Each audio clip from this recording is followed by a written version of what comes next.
আলহামদুলিল্লাহ, আমার ভাই ওয়ার্দুনের একটা স্পেশাল কোয়ালিটি আছে। ও ঘুমের মধ্যেও ফিডার খেতে পারে। ছোটবেলায় ওকে কখনোই সজাগ অবস্থায় ফিডার খাওয়ানো যেত না।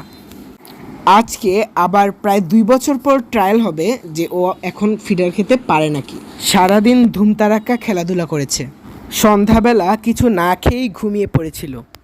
আম্মু আফসোস করছিল যে ও না খেয়েই ঘুমিয়ে গেল।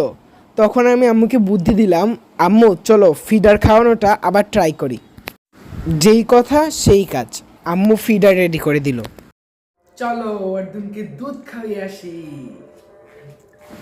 অবশ্য আগের মতো অতটা ভালো করে খেতে পারেনি। এখন ভাইকে লুকিয়ে লুকিয়ে ভয়েস ওভার করছি। ও যদি জানতে পারে যে ওর ফিডার খাওয়া আমি ভিডিও করেছি এবং এটা আপলোড দিব, তাহলে ঘড়িতে যতটাই বাজুক আমার 12টা বাজবেই।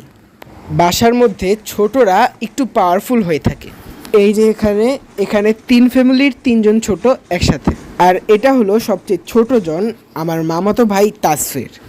দেখলে মনে হয় মাত্র ডিমের থেকে বাচ্চা ফুটছে, অথচ ওনার পাওয়ারে বাসা পুরো কাঁপতে থাকে। এই কামরাঙ্গা মরিচের চারাটা আব্বু নিয়ে আসছিল, তবে এর মরিচগুলো একটুও ঝাল না। আজকে আমার ভাই ওয়ার্দুনকে বোকা বানাবো।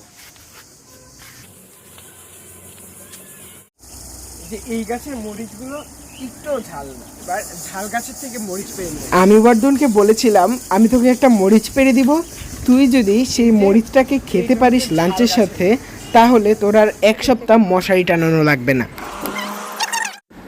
ও তো খুব ইজিলি আমার চ্যালেঞ্জে রাজি হয়ে গেল। আর সেই সেম চ্যালেঞ্জ ও আমাকে দিয়েছে, ও মরিচ পেরে দিবে আর আমি খেয়ে দেখাবো। আমারটা তো আমি খুব ইজিলি খেয়ে ফেলেছি। বেচারা আমার ভাই, ও তো 1 কামড় দিয়েই অবস্থা টাইট।